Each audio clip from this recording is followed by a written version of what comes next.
the purpose of government in that agreement, in that MOU, is not so that we sell oil products. The only purpose of government is twofold.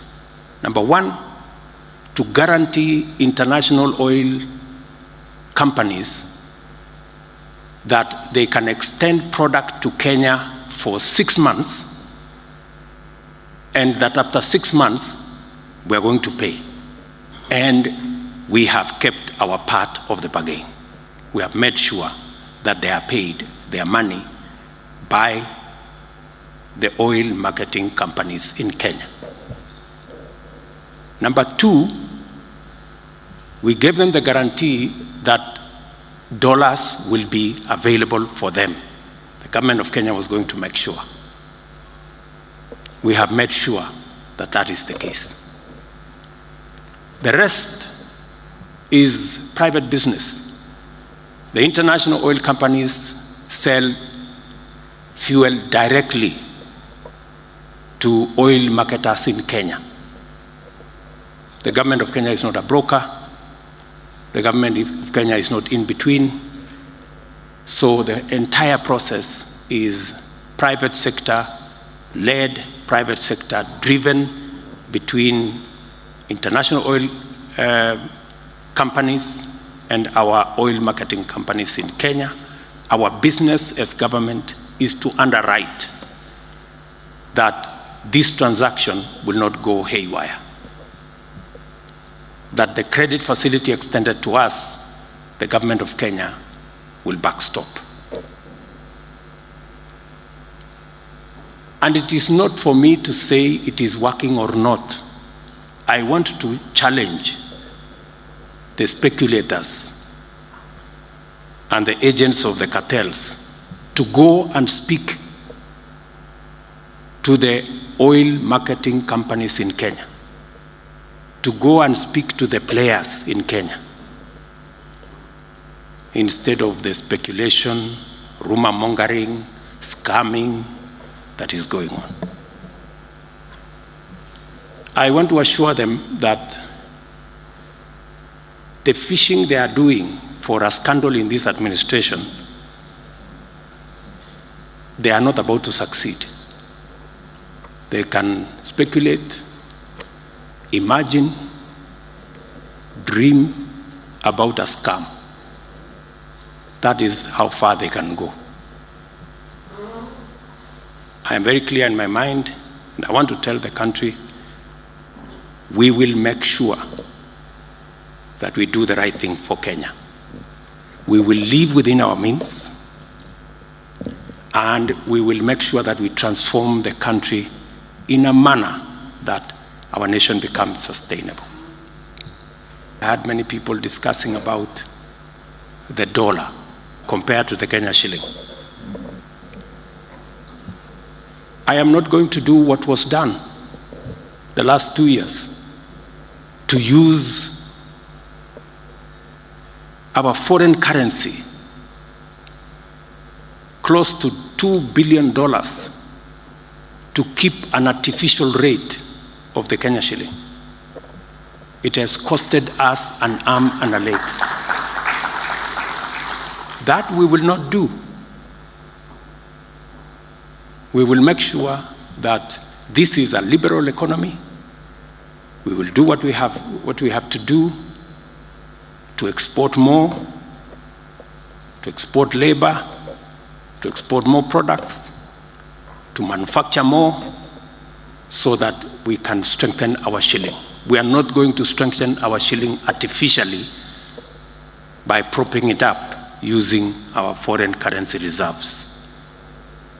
That is why we are in the kind of challenges we are. So, our friends on the other side had better be ashamed of what they are saying, because we are simply cleaning their dirt. So, but, you know, even as I say this, we encourage every Kenyan to Hold us to account. When you speak what is right, we will appreciate, we will take the lessons. When you speak rumors, we will call you out. That's how things will be. So, good people, let us, as I told you yesterday, we have a historic opportunity as a team to change Kenya. And I am very confident that changing Kenya is within our reach. We just need to work together. We just need to be consistent. We need to persist. And we need to make the right decisions always. There will be questions by the people of Kenya. And they are perfectly entitled to interrogate our actions. We must work in such a manner that we can answer every question.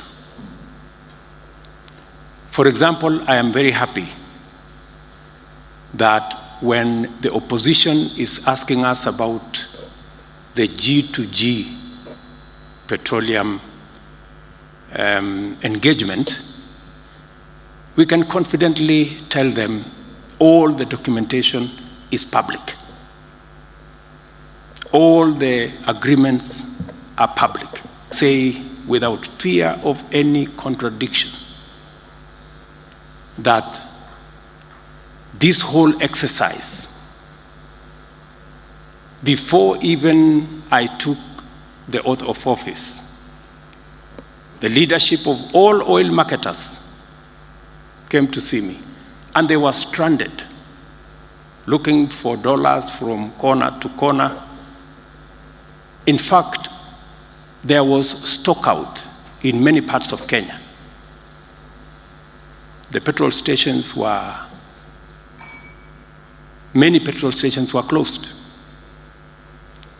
And I can confirm to the country that the G2G petroleum products engagement with our international oil companies is above board, is transparent, is innovative, and it has made the biggest difference in our country.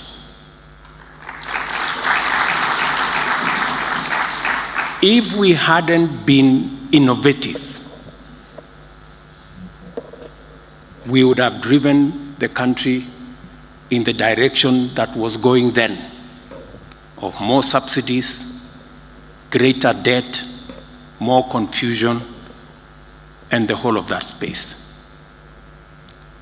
Let me say this for the record, confidently for the record, that